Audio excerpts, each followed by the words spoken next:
como egresados de nuestra gloriosa Facultad de Ingeniería Civil y miembros de la generación 1964-69, agradezco al doctor Alejandro Durán y al director Ricardo González Alcorta la invitación a participar en esta parte de la Cátedra Raimundo Rivera Villarreal. Es una feliz coincidencia que estemos conmemorando los 20 años de la partida del maestro Rivera Villarreal durante este día de festividades por nuestra bandera nacional. Desafortunadamente, carezco del don de la ubicuidad y no podía estar en dos lugares al mismo tiempo, así que utilicé este medio para hacer algunos comentarios de ese gran señor que se llamó Raimundo Rivera Villarreal, uno de los ingenieros civiles insignes de nuestra profesión, a quien le llamaban cariñosamente el Chico Rivera. Tuve la fortuna de ser su alumno, como también lo fui de un Raúl Salinas Jiménez, que está o estará con ustedes en esta jornada. Y además lo fui de otros extraordinarios maestros de aquellos tiempos: Federico Garza Tamés, José Manuel López, Benjamín Limón, que es el presidente ahorita de la Junta de Gobierno de nuestra universidad, Héctor Ulises Leal, que fue rector, Rodolfo Rosas, César Lazo Hinojosa, que fue alcalde de Monterrey, Federico Villarreal, exdirector de Agua y Drenaje, y demás catedráticos que forman parte de la historia de nuestra facultad, de la Universidad Autónoma de Nuevo León, es decir, del Estado de Nuevo León y de nuestra ciudad metropolitana de Monterrey. Hablar del doctor Raimundo Rivera Villarreal es hacerlo de un personaje mayor, de un hombre que dedicó su vida al aprendizaje, investigación y enseñanza de la ingeniería civil, específicamente del concreto hidráulico u hormigón. Desde luego que era un ser humano y como tal su vida fue una combinación, sí, de ingeniería civil, pero también se dio tiempo para atender otros dos aspectos que le apasionaron mucho: su familia y el deporte. Entre estos tres entes amalgamados en su mente, se pasó la vida destacando en los tres. En este comentario, para ser breve, me referiré solo al primero y al tercero de ellos. Comenzaré diciendo que desde niño, Chico Rivera se distinguió por su capacidad de inventar soluciones a los problemas, cuidando de no romper las reglas existentes. Tuve la fortuna de escribir un libro acerca de su vida, mismo que se encuentra agotado en anaqueles, pero me informa el doctor Alejandro Durán que pronto se imprimirá una segunda edición. En este texto se consigna que Rivera Villarreal se graduó de ingeniero civil a mediados del siglo XX y que, debido a su evidente capacidad, siendo estudiante del segundo año, se le solicitó y aceptó dar clases a los alumnos del primero.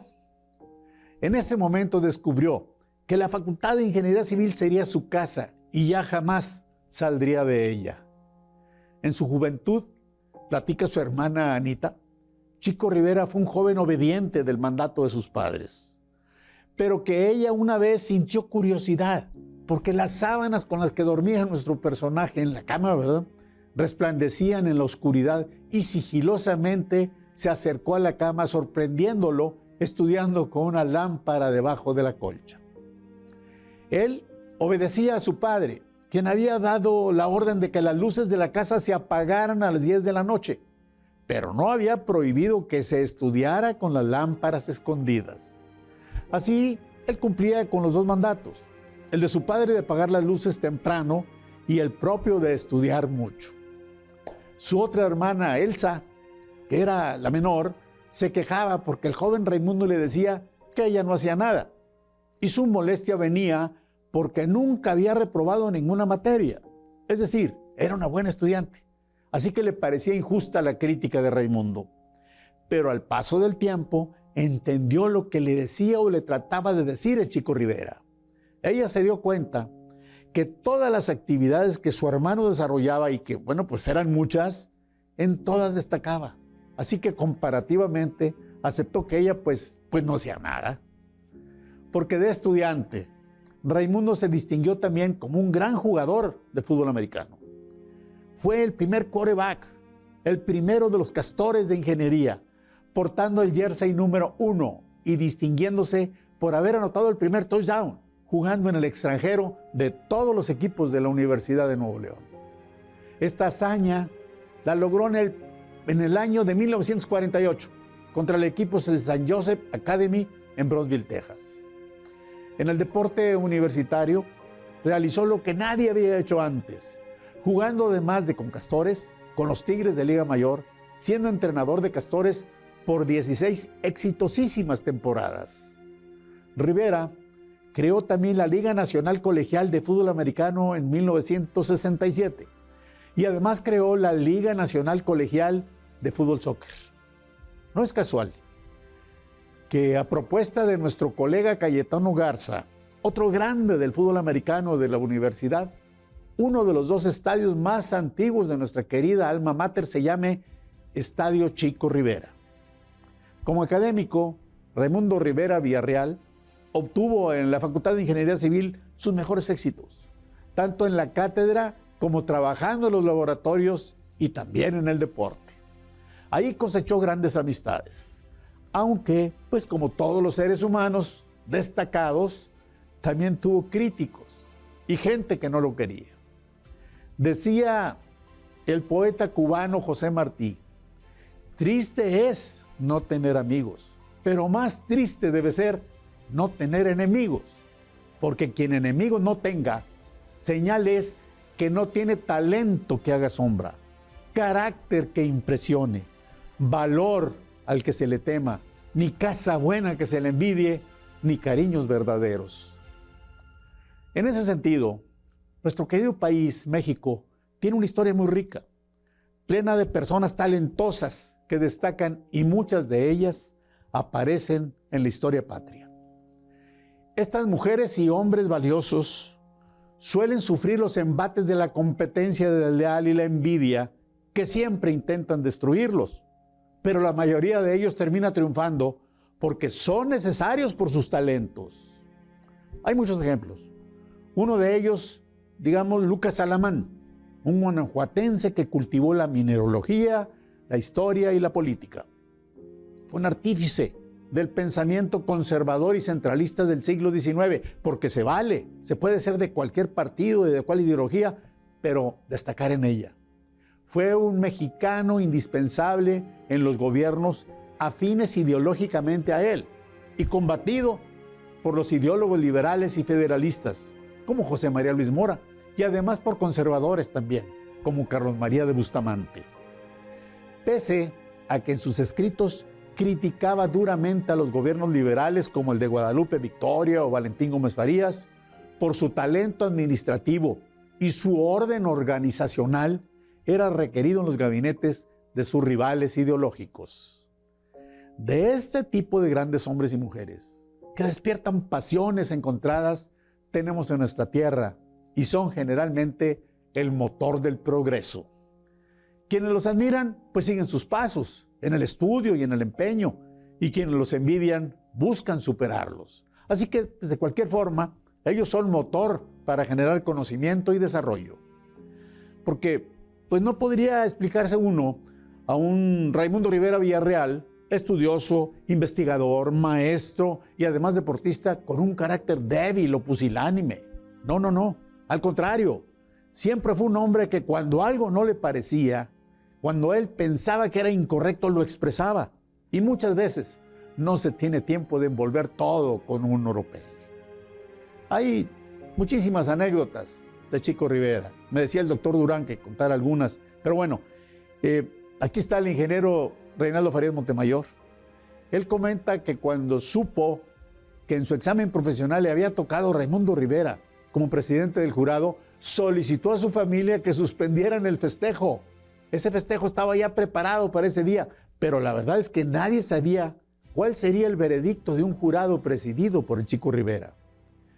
Este maestro, el gran Chico Rivera, pues sería todo, menos un maestro pasalón. Si te equivocabas, te reprobaba, punto.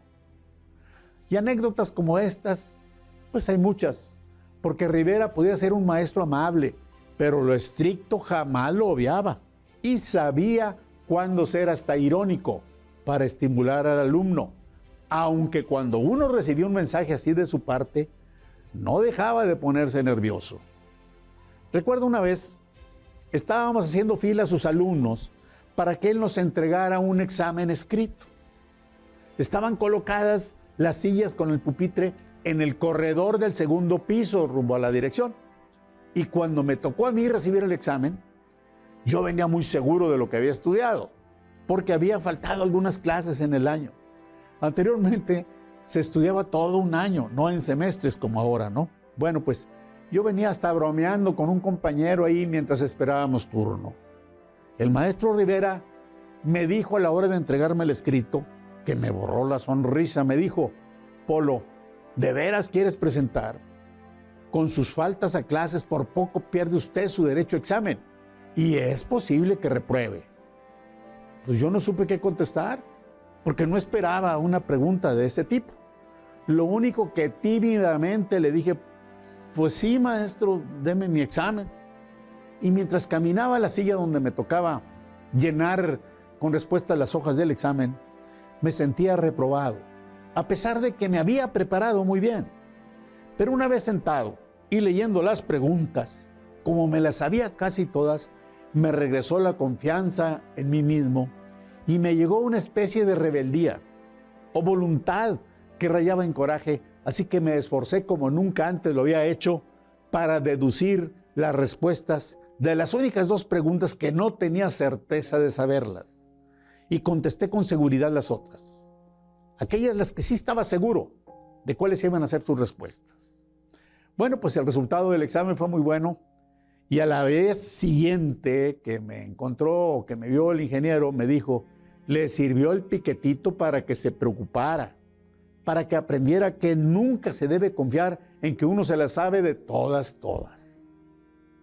Sin recibir una palabra de felicitación suya, me sentí felicitado, porque efectivamente yo había faltado un par de veces a su clase de laboratorio de concreto. Para algunos de sus alumnos, los aplicados, Rivera Villarreal fue un faro de conocimiento, pero para otros, los alumnos indolentes, fue un maestro demasiado estricto. Finalmente, entre todos, había un sentimiento soterrado de coraje frente a sus exigencias, pero terminaba ganando un sentimiento de gratitud. Sobre todo, ya durante nuestro ejercicio profesional, pues sus enseñanzas quedaron esculpidas en nuestra bitácora de vida. Por eso, pues él tuvo tantas manifestaciones de gratitud de sus exalumnos. Por eso, en unas vacaciones que comento también en el libro, porque me lo dijeron, me dijo su familia, él estaba con todos ellos en Maeva Las Hadas, y al llegar al hotel pues no había habitaciones desocupadas, pero dos de sus exalumnos eran los encargados de la construcción de ese desarrollo y le obsequiaron sus 2 habitaciones para que disfrutara él y toda su familia de su estancia. Pero por otra parte, los aportes científicos y didácticos de Raimundo Rivera Villarreal le colocan entre los regiomontanos universales. Los recuerdos de un hombre como este, que trasciende su vida, marca la vida de otros, de sus alumnos, de las instituciones y de su país, es decir, del mundo. Y esos recuerdos son imborrables. Muchas gracias.